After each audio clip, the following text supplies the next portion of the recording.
कसे आहात तुम्ही? तर हा फेसबुकवरचा माझा पहिला व्हिडिओ आहे जो मी या ठिकाणी अपलोड करते आहे. तर माझ्या चॅनलवर तुमचं खूप खूप स्वागत आहे.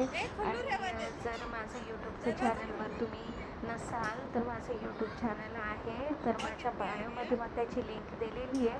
तर काहीच तुम्ही पाहू शकता आम्ही किती खुश आहेत. आणि या ठिकाणी आल्यानंतर ना हा आमचा पहिला पाऊस होता आणि तुम्ही पाहू शकता हा माझ्या बाल्कनीतनं हा व्ह्यू दिसतो जो हाजी मलंगगड म्हणून बोलतात.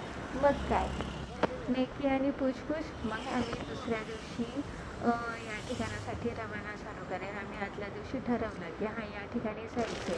आणि त्यानंतर आम्ही इथे जाण्यासाठी रवाना झालो. आणि हायवे आहे, शॉर्टकट आहे. या ठिकाणी खूप जण राहतात आणि खूप जण पाहतातच. आणि माझ्या फेसबुकवर जेवढे फॉलोअर्स आहेत आता सध्या त्यांना पण माहिती आहे हे ठिकाण. आणि लगभग या ठिकाणाचे जास्त असतील फॉलोअर्स. तर तुम्ही पाहू शकता मी नेमाने नाक्यावर आले आणि आम्ही त्या ठिकाणी सगळ्यांना विचारत रवाना झालो. आणि शॉर्टकट रस्त्याने आम्हाला जायचं होतं आणि लगभग तर हा शॉर्टकटच असावा, याच ठिकाणावरून सगळेजण जातात बहुतेकच. तर आम्ही या ठिकाणी पहिल्यांदा जातो आहे. भले मी या ठिकाणी जुनी आहे, मी महाराष्ट्रीयन या ठिकाणाची, पण यांना या ठिकाणी माहिती नव्हतं. तर आम्ही सगळ्यांना विचारत पुढे गेलो. आणि मी कधी या ठिकाणी गेलीही नव्हते, कधीच नाही. भले माझा जन्म या ठिकाणचा आहे पण मी कधी इथून गेलेली नव्हती. मग शेवटी आहे विचारत मस्त अशा वातावरणामध्ये एवढं मस्त वाटत होतं ना की बस आम्ही मंत्रमुग्ध झालो या ठिकाणी. आणि फायनली या ठिकाणी आम्ही आलो, जे हाजी मलंग म्हणून खूप फेमस आहे. असं पाटाचं पाणी जात होतं. परत एवढा छान असा हवा चालू होती आणि एवढं सुंदर आहे ना, लोणावळ्यापेक्षा कमी वाटत नव्हतं, एवढं सुंदर आहे. आणि हे देवस्थान आहे. तर तुम्ही पाहू शकता आम्ही आतमध्येपर्यंत गेलो पण आम्हाला काही या ठिकाणी एंट्री दिली नाही. आणि खरंच नाही दिली, कारण की तिथं काम चालू होतं म्हणून सांगत होते.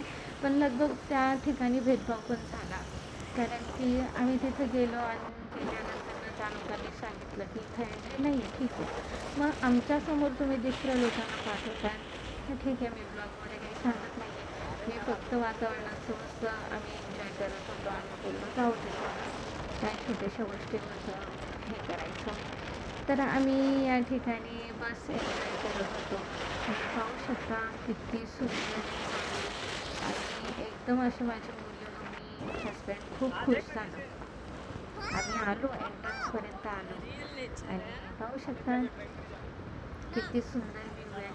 आणि या ठिकाणी येतात खूप जण, येतात फिरतात जातात. परत देवस्थान जातात आहे. परत आतमध्ये अजून आपलं देवस्थान पण आहे. हे एंट्रन्स आहे, तुम्ही पाहू शकता ह्याचे आत्ता गेट पाहिलेला आहे. हा एंट्रन्स आहे. आणि हे आणि ते छोटे छोटे धबधबे जे पाहायला मिळतात. आणि अक्षरशः हे ना हा व्ह्यू आहे ना आम्ही पाहत होतो कुठून, तर माझ्या बाल्कनीतनं हा व्ह्यू पाहत होते. आणि किती सुंदर असं होतं. आणि या ठिकाणून जायचा रस्ता होता पण ते बाय वॉकिंग होतं. आणि 3 तासाचा 2.5 तासाचा प्रवास करून मला तर जाता येणार नव्हतं, म्हणून मी डायरेक्ट काय सांगितलं, तर आम्ही त्या ठिकाणाहून रिटर्न रवाना झालो. तर असंच मध्ये एक देवस्थान लागतं, जे आम्ही विचारतच गेलेलो की या ठिकाणी काही देवस्थान आहे का दुसरं, की आलो आहे तर आम्हाला परत जायला नको. त्यासाठी आम्ही विचार केला की कुठल्या देवस्थानला जाऊयात. मग तिथं आदिवासी 2 लेडीज होत्या जे काहीतरी पानं तोडत होते, आपल्याला पण नाही माहिती, पण ते बोलत होते फुलांमध्ये वाहतात ते पानं, तर आम्ही ते तोडतोय. तर छान वाटत होतं असं बघायला वगैरे. आणि एक देवस्थान आहे तिथं, आम्ही तिथं उतरलो, तिथून निघलो जाण्यासाठी. आणि छान होतं असं देवस्थान. वाघेश्वरी काहीतरी देवीचं नाव आहे, देवस्थानाचं नाव आहे. आणि खूप सुंदर असं स्थान आहे. तुम्ही आता पाहू शकता आतमध्ये गेल्यावर जर असे छोटेसे पायऱ्या आहेत त्या ठिकाणी. आणि आम्ही इथूनच पाहिलं, एक बाबा तिथं बसले होते. थोडंसं घाबरलो, कुणी नव्हतं. पण हा एक देवस्थान आहे. हे बाबा मला सांगत होते की हे वाघेश्वरी माता आहे म्हणून. तुम्ही हात जोडा, हे रक्षण करेल ही माता. तर अशा खूप काही गोष्टी सांगत होत्या आणि या ठिकाणी बसा, थोडं टाईम स्पेंड करा असं ते बाबा सांगत होते. तर तुम्ही पाहू शकता असं पाझर निघत होता त्या डोंगरच्या कडेलाच आहे ना, तर असा पाझर निघत होता त्या ठिकाणी. तर आम्ही या ठिकाणी एक 10 मिनटं थांबलो, थोडा वेळ स्पेंड केला इथे. यांना पण म्हणत होते पाहू, ते म्हणतात नको व्हिडिओ वगैरे टाकू. तर काही नाही, आम्ही एक 10 मिनटं इथे थांबलो.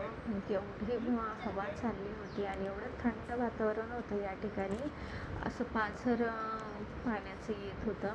तर काही नाही, आम्ही मग तिथून दर्शन वगैरे घेतलं आणि तिथून आम्ही घरी जाण्यासाठी रवाना झालो. तुम्ही पाहू शकता किती छान आहे हाजी मलंगचा व्ह्यू. पण जाऊ नाही दिलं त्यांनी, कारण की तिथं काम चालू होतं. तर त्या ठिकाणी अजून एक ठिकाण होतं की त्यांनी सांगितलं की आहे एक ठिकाण आहे की ज्या ठिकाणी आपल्याला जाता येतं. तर तुम्ही पाहू शकता आता. बहुत अच्छी हूँ और बहुत ज़्यादा खुश हूँ क्योंकि आज हम आए एक जगह पे जो जाना तो बहुत ज़रूरी था और बहुत शौक से आए थे, लेकिन हम वहाँ पे जा नहीं पाए, आधे से आए क्योंकि वहाँ पे काम चल रहा था तो लोगों ने वहाँ पे जाने नहीं दिया। तो यहाँ पे एक जगह है यहाँ पे, सो हम यहाँ पे आ गए हैं। तो गाइस अभी हम जा रहे हैं, एक कुशिवली करके गांव है, देखो इसका ओरियो, एक कुशिवली करके गांव है, उसके अंदर वाटरफॉल से बहुत अच्छा है।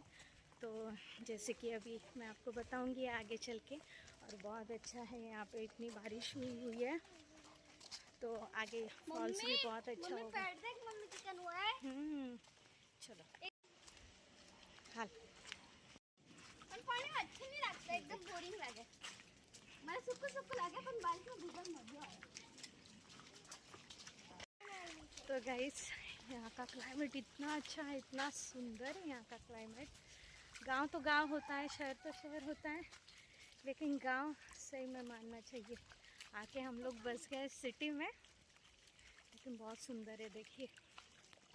आम्ही या ठिकाणी आलो आणि तुम्ही पाहू शकता गरमागरम या ठिकाणी भुट्टा घेतला, परत चॉकलेट वगैरे घेतले आणि पाऊस वगैरे खूप चालू होता. जर माझा हा छोटासा व्हिडिओ जर तुम्हाला चांगला वाटला असेल तर प्लीज व्हिडिओला लाईक करा, कमेंट करा आणि शेअर पण करा. आणि कुशिवली हे गाव तुम्हाला माहितीच असणार आहे आणि आम्ही त्याच ठिकाणी गेलो होतो.